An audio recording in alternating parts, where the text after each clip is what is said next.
In this video, I'm going to show you what's inside my camera bag for 2025 and the exact gear I use almost daily for content creation. My goal with this setup is simple: stay versatile without overpacking. I want equipment that is lightweight, practical, and works in as many situations as possible, especially when I'm traveling or filming on the go. I've tested a lot of gear over the years, and this is what earned a permanent spot in my kit. This video is not sponsored. Everything you see here is the gear I actually use and rely on. If you want to take a closer look, all links are in the video description below. One of the biggest challenges when filming on the go is knowing what to pack. And especially when traveling, I never fully know what to expect. So my goal is simple: bring the gear that covers a wide range of shooting scenarios without weighing me down. I focus on lean setup that is flexible, reliable, and quick to use. On a waterfall trip in Brazil, I carried maybe 12 kilos of equipment on a 3-hour hike. And by the time we reached the spot, I was super exhausted.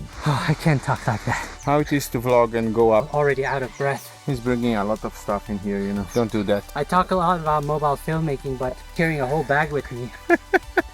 But I later realized I could have taken lighter alternatives that would have done the same job with less effort. Since then, I've cut down my kit. In the end, what matters most is storytelling. You don't always need the most cinematic shots and high-end equipment. Authentic moments, imperfect shots can just be as powerful and often connect better also with the audience. My pants are super wet right now. Oh yeah. I want to start with the mobile gear I use. First, I always have my iPhone with me. It fits in my pocket, it's lightweight, and most importantly, it shoots high quality videos. And I'm currently rocking the iPhone 17 Pro Max. Now to me, the iPhone works great as a main camera, as a B cam, and a backup, and it's also perfect for capturing quick, authentic moments. Also, you have 3 lenses on the back which give you multiple perspectives, which makes my videos more dynamic compared to shooting with just one focal length.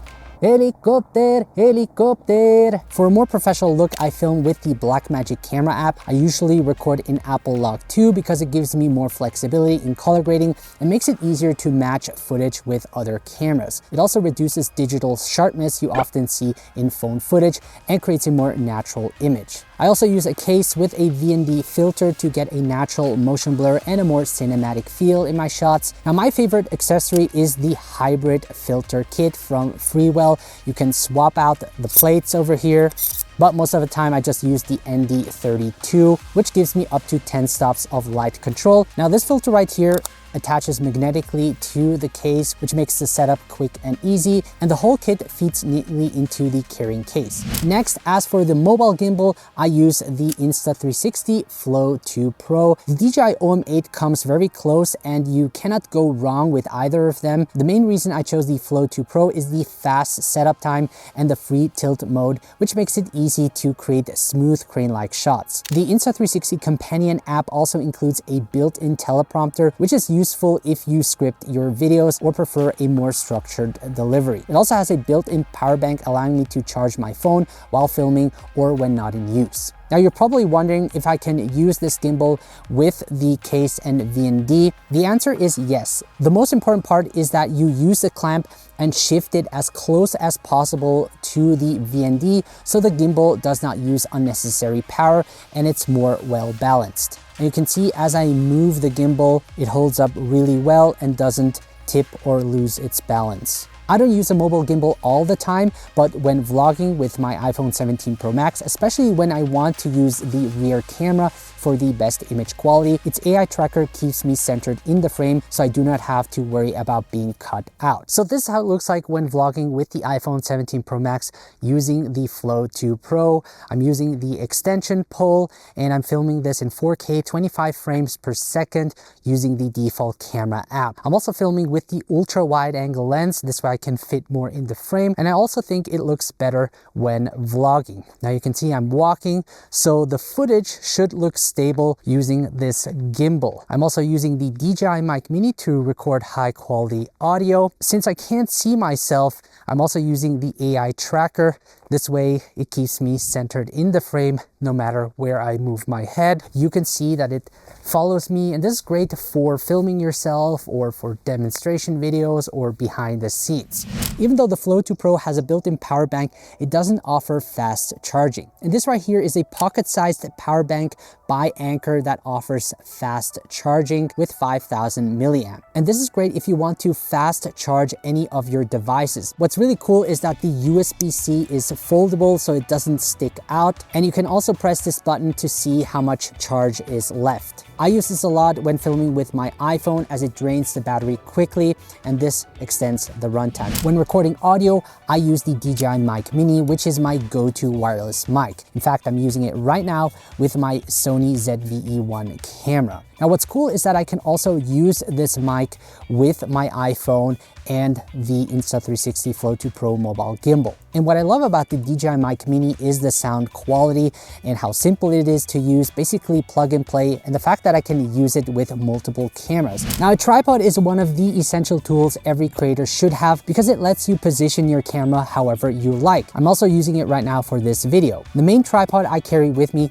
is the Freewell Real Travel Tripod. It is one of the lightest tripods I have ever used, yet is still very sturdy. It weighs only 0.9 kilograms. It folds down very small, but can also extend high enough for standing talking head videos. And the best part is that the plate doubles as a tripod clamp. It has a ball head to help you level your shots and a center column that you can extend for extra height. Now, it is on the pricier side, but overall, I think it's a great option if you want to keep your setup lightweight while still having all the essential functions of a tripod. I also use my full frame camera, the Sony ZV-E1. It offers almost the same capabilities as the Sony a7S III in a smaller form factor. And I mainly use my Sony camera for talking head videos like you're seeing right now, but I also use it for B-rolls or shooting my thumbnails. The stabilization is also excellent for handheld shots. I also use it with a small rig cage for protection and better grip, and even with the cage, it's still very lightweight. Now, the go-to lens that I always put on is the 20 to 70 millimeter f4 from Sony. I absolutely love this lens as it's super versatile, lightweight, and even at f4, it produces a nice natural bokeh, especially if you zoom in. Now, the VND filter I use is from Nisi. It's part of the Swift system, which allows me to also stack additional filters from the kit. But most of the time, I just use the 1 to 5 stop. I've tested out a bunch of VND filters, and the quality on the Nisi is excellent. To mount the VND, I use the Revo ring from H&Y. The filter has an 82 millimeter thread, and with this adapter, I can mount it on any lens between 82 millimeters and 67 millimeters. And this is very convenient because I don't need step-up rings. Now, a tool I always carry with me is the multi-tool from SmallRig. It includes different screw types. It lets me mount the plates on camera for the tripod and tighten parts whenever I need. If you create tutorials, this 360 camera makes capturing behind the scenes incredibly easy. This is the Insta360 X5, a 360 camera that captures everything around you. And the best part is that you can start recording without thinking about framing and choose the framing later in post. For behind the scenes footage, I usually mount it onto my backpack strap using a quick release mount from PGY Tech together with a adjustable swivel from SmallRig. And by mounting it onto my backpack strap, I can achieve a natural POV shot. And the internal microphone sounds surprisingly good too, so you can use it while talking or demonstrating something. So just to show you how it would look like from the perspective of the X5 mounted onto the backpack strap. So now we switched over to the X5, and you're also listening to the internal mic. And because I'm close to the X5, the audio quality should sound pretty good. And you can see I have my Sony ZV-E1 camera here with the zoom lens, the 20 to 70, which I really love. And I have it mounted onto the Freewell travel tripod, which is super versatile. And this whole setup is pretty lightweight. So yeah, let's now switch back to the camera. And there you have it. That is how awesome it is to use the X5. You can really just start recording without thinking about framing and do that later in post. What I really like about the X5 is that the lenses are interchangeable. So if you ever damage a lens, you can replace it yourself using the lens repair kit without sending the camera in or waiting days for service. And this makes me much more confident using this camera on the go. Next up, we have the DJI Action 5 Pro. I would say it's even a better vlogging camera than the iPhone or the Osmo Pocket 3 because it's compact, waterproof, and durable. It also has 2 screens on the front and on the back, which makes framing myself easy. The battery life on this one is impressive, giving me around 4 hours of recording time. And with the multifunctional handle I carry with me, I can extend it to about 6 hours. So this is how it looks like vlogging with the Action 5 Pro. I'm recording this in 4K, 25 frames per second, using rock-steady stabilization and de-warp. I also love how convenient it is to use the DJI Mic Mini with the Action 5 Pro. I don't need a receiver, and the audio quality sounds great. Now, as I walk around, you can see how stable the footage looks. I'm using it with the multifunctional handle. This way I can be a bit further away from the camera, and it's also more comfortable to vlog with it. If you're getting the Action 5 Pro, I think the handle is a great addition. It not only extends the battery life, it also makes vlogging more comfortable and also has built-in tripod legs to place it on any flat surface. You can also trigger the recording directly from the handle, which is very convenient. Now, the Action 5 Pro is also great for action shots where I would not risk using my iPhone. I can mount it on my bike and ride around without worrying about it getting damaged. Next up is the DJI Neo 2. I don't use drones often in my videos, but when I need aerial shots, nothing replaces a drone. And the DJI Neo is a great compact option at an affordable price. I only got the drone itself as that is all I need for my shooting needs, and you don't necessarily need a controller to operate it. You can fly the drone alone or pair it with your smartphone through the DJI Fly app and control it using the virtual joystick. Now, you get a range of around 50 meters when flying it with your phone and a flight time of around 17 minutes. Now, I do recommend bringing some additional batteries, especially when it's cold outside.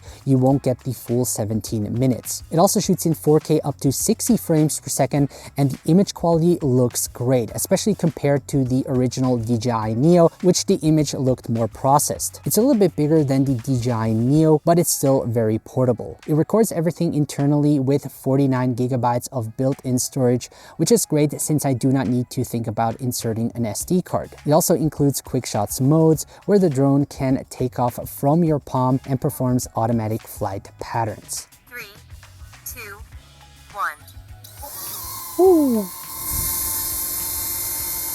Pretty awesome. And if I want the drone to return, I can just hold up my palm